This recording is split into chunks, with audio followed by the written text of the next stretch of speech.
everyone, my name is Lady Bitterness, and welcome to my messy desk area. This is the first episode of the Bitter Truth Weekly Forecast. Um, I wanted to start this YouTube channel because obviously I'm very interested in astrology, and I wanted to start a weekly horoscope. I've been doing monthly and weekly horoscopes for about a year now on Reddit and on my blog on my website. Um, so I feel like I've gotten some practice in, so now I want to switch to video content. Um, yeah.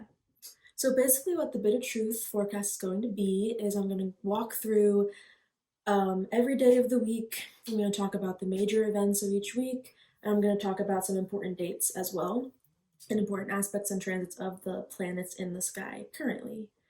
Um, so let's just get into it then. So this week is March 20th through March 26th of 2022, and it's actually going to be the very first season of a new Aries season. So if you follow the astrological calendar, the seasons go from Aries to Pisces. So we just finished one cycle, and now we're going to begin another one this coming Aries season, which will start on March 20th. What I want to do with this forecast is I always want to start off with talking a little bit about the moon and what part of the lunar phase we're in currently. So last week, I believe on Friday, the 18th, we just had a full moon in Virgo. So this week, we're now going from a full, like, bright moon in the sky, and the light is slowly fading away until our next new moon. So I call this the application phase of the lunar cycle because it is a waning moon. So during the full moon, we get a lot of insights. Some answers are revealed to us. Something comes to a close, something comes to an end, that kind of thing. So then the phase following after that is going to be the disseminating moon, the last quarter moon, and then the balsamic moon into the new moon. So during those three or four phases, we want to start applying the insight that we got from the full moon. We want to start using the information that came to light to answer our questions, then move forward now that we are more knowledgeable, more wise, yada yada. So that's kind of what this week is going to feel like. Now let's talk about some of the major events of this week.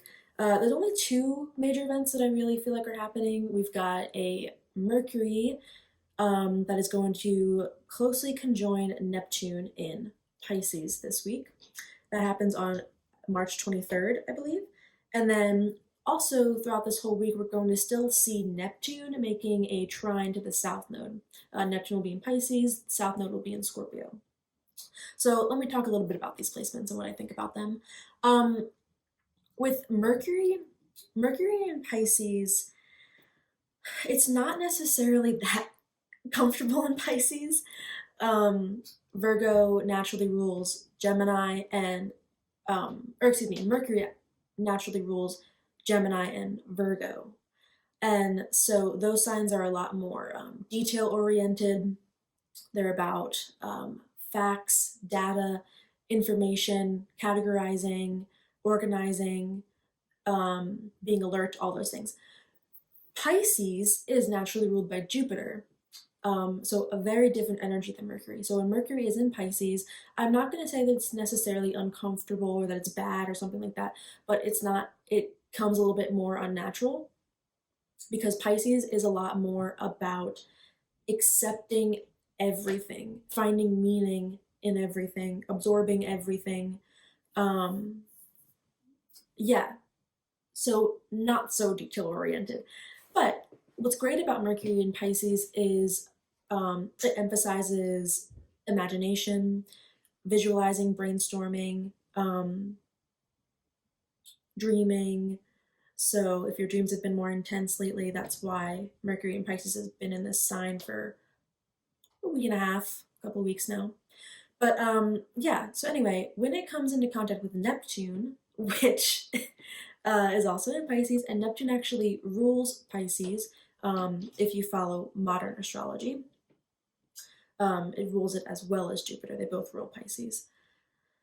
But Neptune is the planet of it's the planet of delusion, it's the planet of deception, it's also the planet of spirituality. A lot of times with Neptune, it will take a lot of our attachments away, attachments to different physical and material parts of our lives, so that we are forced to kind of look inwards, um, forced to develop our spirituality or develop our like wonder, or however you want it to say. So it's kind of a difficult planet to deal with.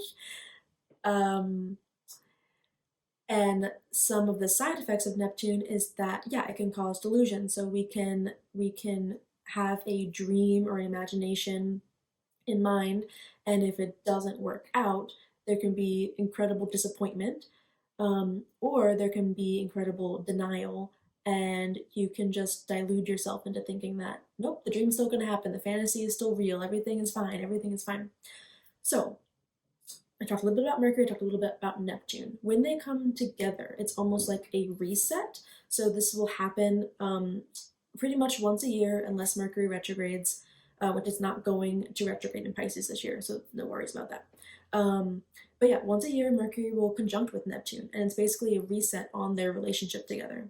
So the way that I am choosing to interpret this is that it's going to be kind of like a reset of our own dreams, um, our own fantasies, but also our own delusions. So the information that we might come into uh, during throughout this week, it could either it could either be information that is incredibly disappointing and not what we wanted to hear, or it could be information that lets us know that like our dreams can come true, the fantasies we have in our heads can happen, you know.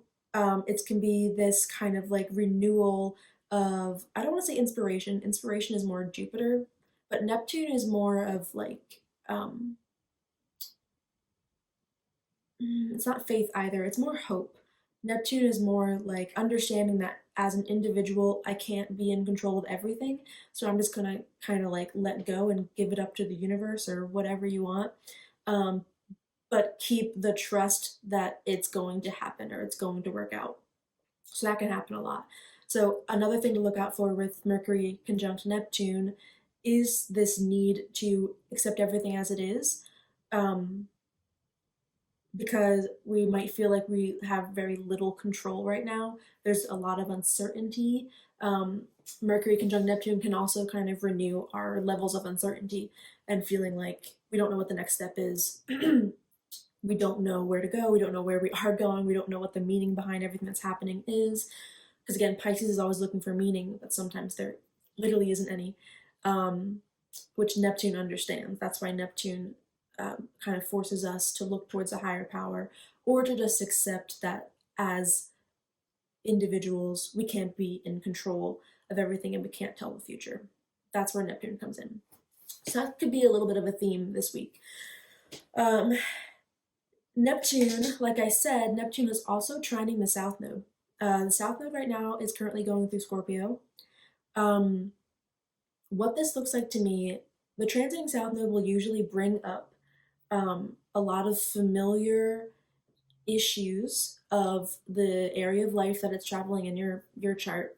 But if it's in Scorpio, it's usually these really complex, deep rooted, like emotional and psychological experiences that you've had. Um, Scorpio rules over like intimacy, but regardless, it's all very complex. There's like power struggles, power issues with Scorpio, and so the South Node for the next like year and a half is bringing all of that up to the surface wherever it is in your chart. With Neptune forming a connection to the South Node, it's bringing that acceptance to the South Node. It's saying that all these past experiences that you are like way too familiar in, and you're drowning in, and you're suffocating in, like we need to kind of form some type of acceptance that like what happened happened. Okay. It happened, yes, it was real. Yes. Um, but are we sure that it's still happening right now? You know? And Neptune kind of comes in because Neptune can really make things like fuzzy. It can really make things confusing. Um, and it can really point out to you how little you know and how little you understand and how little you really have control, which can all be really scary things, which is why you lean more into spirituality during a Neptune transit. Um, so yeah, all this Neptune energy, Pisces energy, Scorpio energy, it's very impractical, irrational stuff. No earth signs going on right now, not really. Um, so when we don't have earth on our side, when we don't have practicality on our side, we kind of just need to go with the flow until something more concrete reveals itself. And that's kind of what was going to be happening this week with Neptune being such a big influence. Um, but yeah, some important dates that I have listed is of course March 20th. So let's start with at the top of the week on Sunday. March 20th is going to be the first day of Aries season. I can go a little bit more into Aries season. So Aries is the first sign of the zodiac. It's ruled by Mars, the planet Mars, and yeah, it always happens on the spring equinox. At least in the Western Northern Hemisphere, not Australia. Sorry, but yeah. So it's the first sign of the zodiac, and therefore it rules the birth of the year. Right? It's uh, the first spark of life, the first breath you take, that kind of thing. It's the infant of the zodiac. So this is the part of the year we can really get a head start on things. We can feel a bit more active because, again, Mars is the ruling planet. Mars is all about motivation, taking action, our personal willpower, um, things like that. Uh, so, yeah, it'll last about 4 weeks. The end of Aries season is usually towards the end of April. So, yeah, it's a brand new energy, brand new astrological year for us. But the reason why March 20th is interesting to me, this March 20th, is that at the exact same time, pretty much the exact same time, we'll have the sun go from Pisces into Aries, and we'll have the moon go from Libra and it'll enter into Scorpio. So now, traditionally, both Aries and Scorpio are ruled by Mars. So and of course, the sun and the moon are both luminaries. So we're going to be having both luminaries ingressing into Mars ruled signs um, at the same time. So I think it's really going to be like a jump start, like a catalyst, getting the fire burning within us. So yeah, I just thought that that was a very interesting little detail of Sunday. Moon in Scorpio is it can be a little bit intense. I mean, it is ruled by Mars. Again, like Mars is about aggression, asserting your personal will, meeting your own needs. And of course, the moon is more about our internal needs, our needs to feel emotionally calm and cared for and safe and secure. So if you have a moon ruled if you have your moon in a sign that Mars rules, um, it can make your emotions a little bit more aggressive, right? And a little bit more upfront. It can be like a little bit challenging, the moon in Scorpio usually, but it can also be, Scorpio has like an incredible like focus and intensity of focus. So that can be given to us as well. But another date, or actually a series of dates here is so Sunday, Monday, and Tuesday. Sunday, Monday, Tuesday, we're going to be seeing the Venus Mars conjunction in the sky right now. They're both in Aquarius. Venus and Mars have been conjunct since like February, maybe even before February, maybe January. I forget, but they've been like closely conjunct for definitely a month. And currently, they are conjunct in Aquarius. And over the course of these 3 days, they're going to be making a square to Uranus in Taurus. So Uranus is the planet of rebellion, autonomy, um, social unrest, social political unravel, if that makes sense, um, unexpected turn of events. Uranus is known to kind of cause a lot of anxiety just because of that uncertainty, because of those unexpected moments. Um, and in Taurus, it has a lot to do then with physical resources, money, possessions, things that you own, but also Taurus has a lot to do with just the five senses. It has a lot to do with personal property and ownership and tending to your own garden, taking care of your own survival needs, um, but also making sure that you have time to enjoy the things that you own, enjoy the things that you've earned, and the things that you have made possible for yourself to have. And so with Uranus there, it's been there since like 2018 and it'll be here until I think like 2026, 2025. So it's like a 7 year transit, usually, a Uranus transit. So we have some time to learn these lessons, but essentially, Uranus is a very independent planet, even more independent than Mars, because Uranus doesn't need social approval. It really doesn't. Sometimes it can even rebel against any approval, a rebel without a cause. So it's that kind of energy. So it's really disruptive. It can be really disruptive in our lives because it's shaking things up so that we need to be, or so that we can develop more independence, and self reliance, building up our autonomy.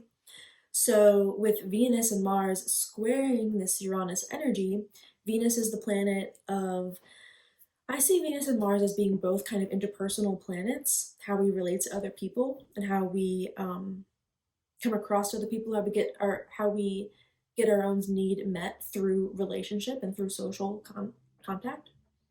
Um, so Venus then is the planet of attraction, affection, love, pleasure, and preference, and it's also the planet of evaluation and prioritizing. So because Venus is about love, it has to then be linked to what we prioritize in our lives because usually we prioritize things that we love that bring us happiness in whatever form that is. So that's Venus. Mars is, like I said, it's the planet of our personal willpower, personal motivation, getting our own needs met, asserting ourselves, possibly being aggressive, how we express our anger, all of these things. So Venus and Mars are together, when Venus and Mars are together, um, it can be. I actually have this. I have Venus and Mars conjunct in Sagittarius natally, and it's just a very impatient energy. It's very. You could say it's very selfish, but it just very much wants what it wants right now, and if it can't have what it wants right now, it's like agony. Um, yeah. So in Aquarius, Aquarius is a fixed air sign. So the fixed signs are all about stability, maintaining and sustaining their energy. And then, of course, an air sign is more about um, your mental abilities, your intellect, communication, information, the spreading of information, yada yada.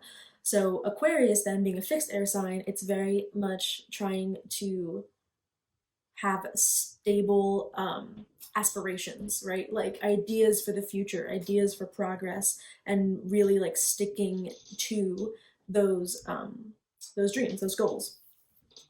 So with Venus and Mars conjunct, there can be an impatient, like agonizing need to get closer to actualizing our like highest aspirations for our future, right? Aquarius is also about social responsibility, so it can be about paying a lot of attention to what we want to contribute to something bigger than ourselves. And so these are making a square to Uranus and Taurus. The square is a 90-degree angle between the planets and the signs. And so what happens with the square is it can be really like an internal conflict, really contradicting things happening within us where we want one thing, but we also want another thing, and they butt heads within us. So this square is actually, let me talk about this too. When we talk about squares and transits, I kind of see it as um, you have the planet, you have when the planets meet in the conjunction, and then that first square that they make, it's kind of like the first step that you take towards the goal. You know, you like set an intention during the conjunction, and then the first square you actually move forward to, and you do your first trial, basically. So you can kind of see it that way too. So it's kind of like a step forward. You know, there's kind of like this friction and this tension building so that you have to take action. So with Venus and Mars squaring this Uranus, we're going to really be feeling very antsy about completely changing our direction, doing a 180, doing things that we never thought we were going to do, doing things that we've always wanted to do, but we haven't because of needing social approval more. And I'm not talking down on needing some type of approval and acceptance from people. Of course we do, um, but Uranus really is about our own personal progress, despite what the people around us are saying that we need to do or we need to be, or we should be, or we can't do this or we can't do that. So yeah, so we can feel that energy pretty strongly this week as well. This Venus square Uranus, and what I just explained. Okay, so that's happening again Sunday, Monday, Tuesday. Another important date that I have is Monday the 21st. That's where we're going to see a lot of these themes kind of play out because we're going to have the moon be in like the middle towards the end of Scorpio, and it's going to be opposing the Uranus energy, squaring the Venus and Mars energy, starting to form a trine with Neptune and Mercury, and also starting to conjunct with the South Node. So all of these energies that we've been talking about in this video, they're going to kind of you might see them materialize today, because again, the transiting moon is more of like a personal day-to-day influence. Um, so that could be the day that some of these themes really play out for you, or that you start to see the effects of them. So keep that in mind. That's Monday.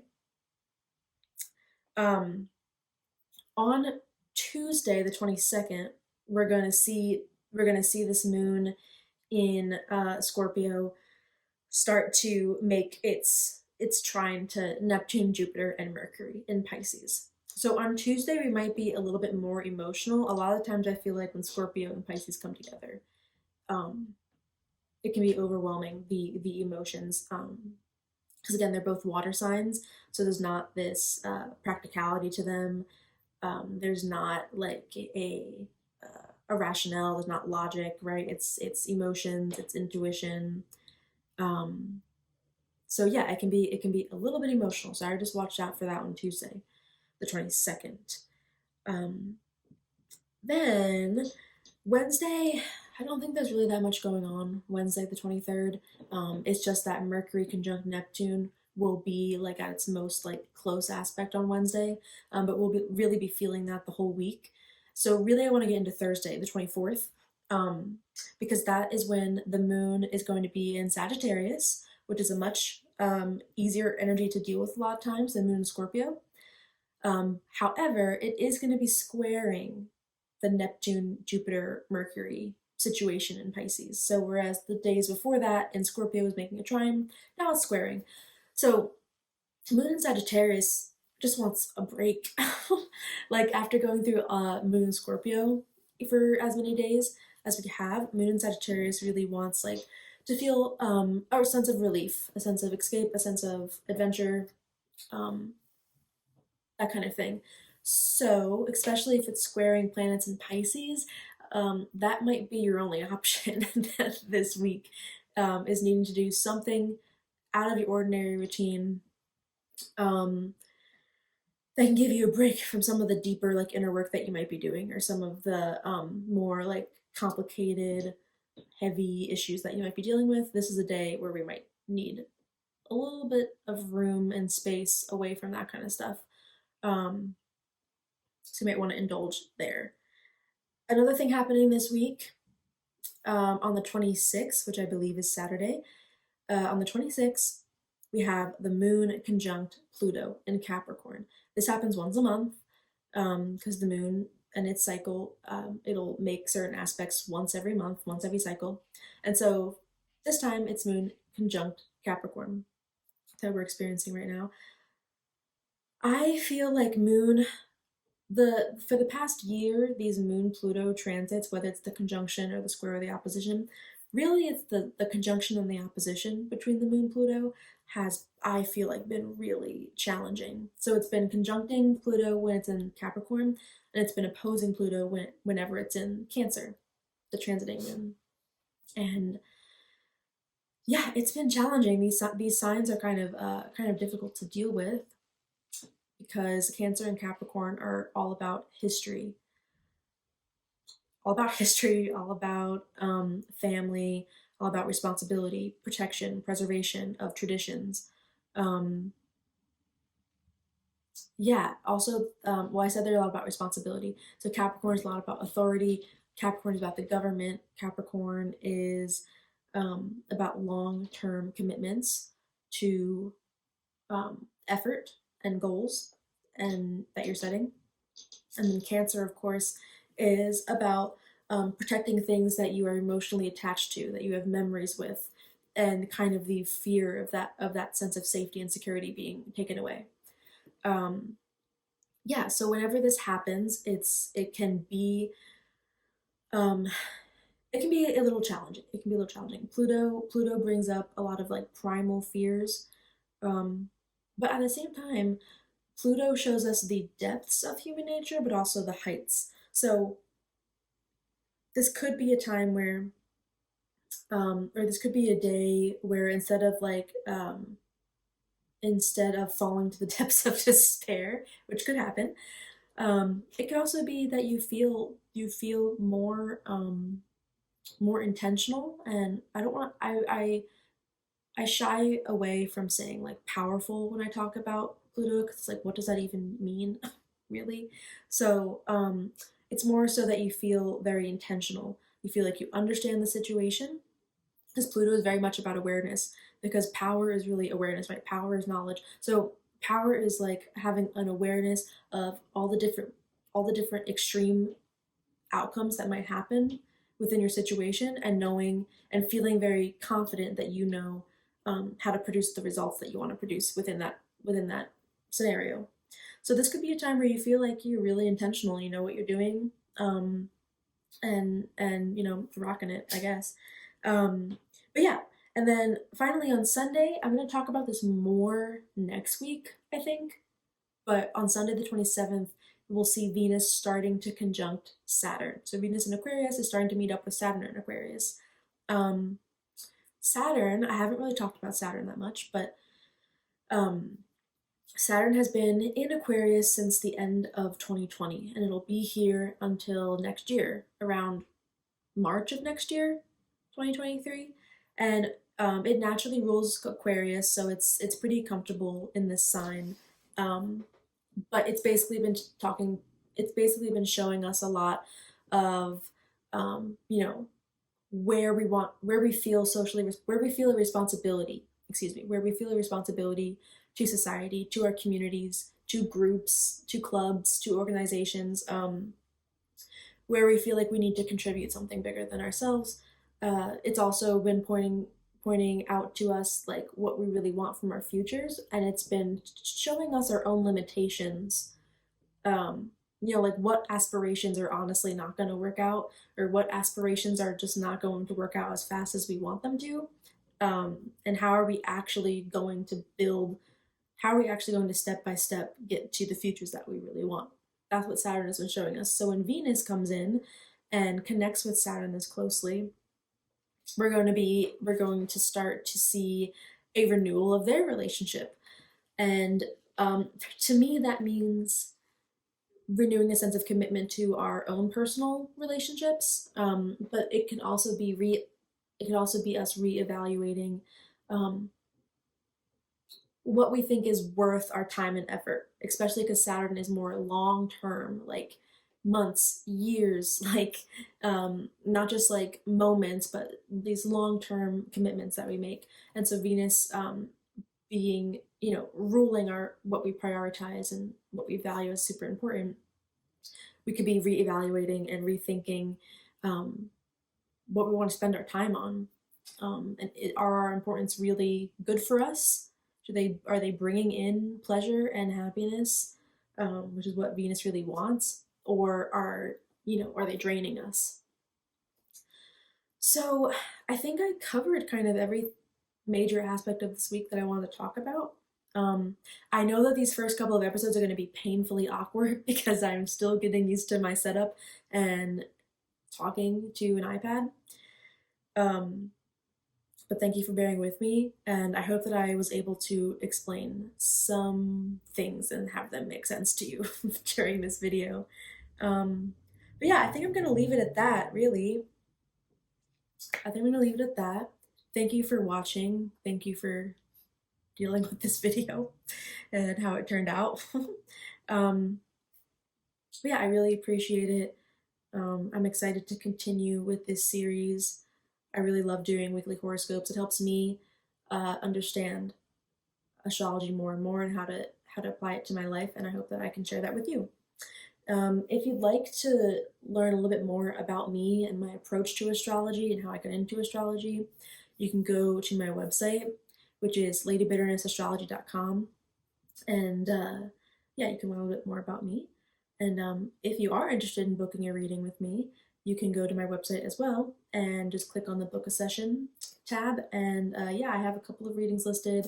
I usually will do, I offer pre recorded readings, which I'll send to you through email, or we could do a live reading through Zoom.